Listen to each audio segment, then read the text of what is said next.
going on, everybody? Welcome back to the channel. I hope everybody out there is having a great week. I got a few emails and I got a message from some friends and some subscribers asking, how do you travel internationally for the first time?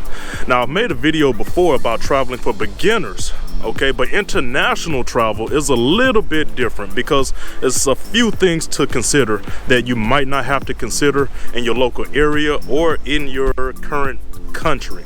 So I'm just going to give you my 5 tips for traveling internationally for the first time.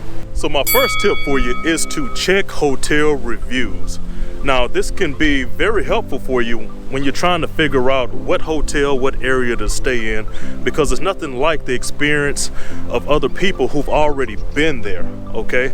So you can read what they have to say. Maybe you like what they had to say, maybe you don't like what they have to say, but it can give you a pretty good gauge as to if you want to go to this hotel, if you want to go to this area, and it may be the deciding factor if you're going to have a great time there or if you're not gonna have a good time.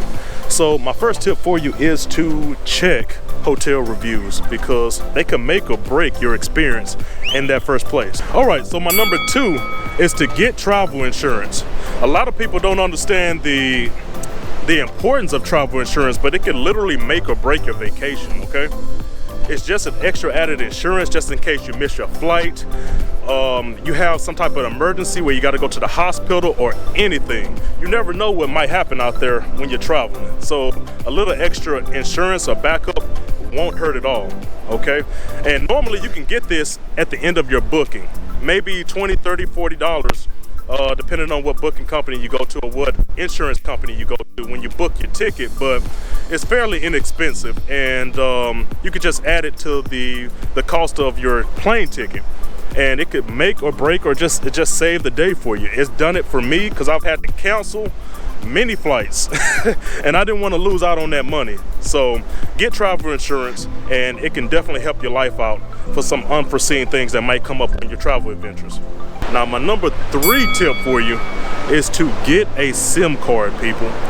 A lot of the times you get to these countries and you forget a SIM card. It may be late at night when you get into some of these airports or some of these countries and all the stores in the airports, or you don't know where the next phone company is where you can pick up a SIM card so you can actually use it to get to whatever you're going or navigate to whatever place you're going to, okay? So SIM cards are very important, but also remember, your phone has to be unlocked to go to these different countries. Some phone companies may say, oh yeah, it's unlocked, you can go anywhere you want to, but that is not true.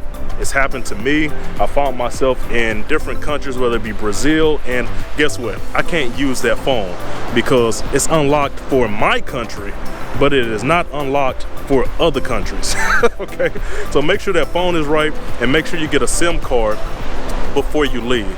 You can go to Amazon, you can go to any one of these SIM card places, and you can just pick what you want for the country you want, okay? And this will save you a lot of travel hazards when you get there, okay? So get a SIM card, don't forget it, and it may save the day for you.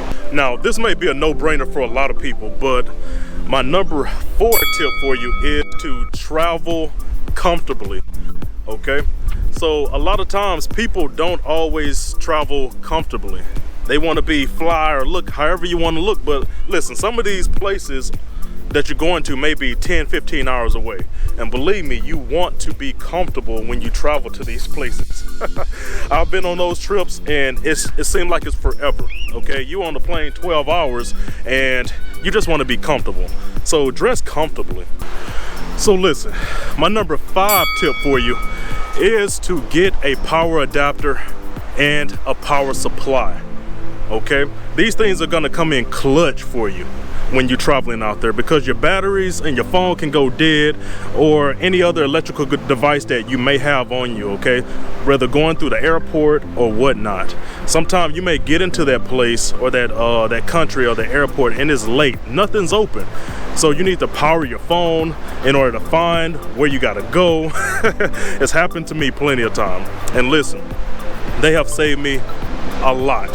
So don't forget to get that power supply or that adapter as well, because sometime you get to that hotel and you don't have the right type of plugs for your mobile devices or any of that stuff. Why? Because they use different voltages.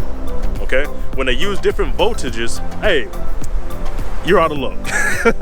But check this out, I even give you a bonus. I give you a number 6, okay? And it's something that I thought that I didn't need. Obviously, I didn't know.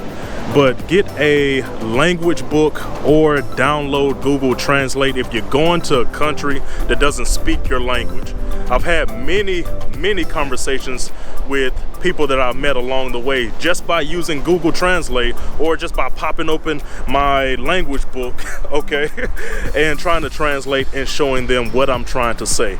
Okay, I've been in those type of places where they didn't understand me, I didn't understand them, but it taught me a very valuable lesson. If you're gonna go to another country, at least learn the basics, which can make your life very easy, and it'll make it to where you can get around the place a lot easier, and people will talk to you and be a lot more open when you're trying to speak their language and not just staying with your own. Well, those are all my tips for today. I hope it helps you out on your first international trip. And until my next video, I'll catch y'all later, okay? I'll see y'all out there in a minute.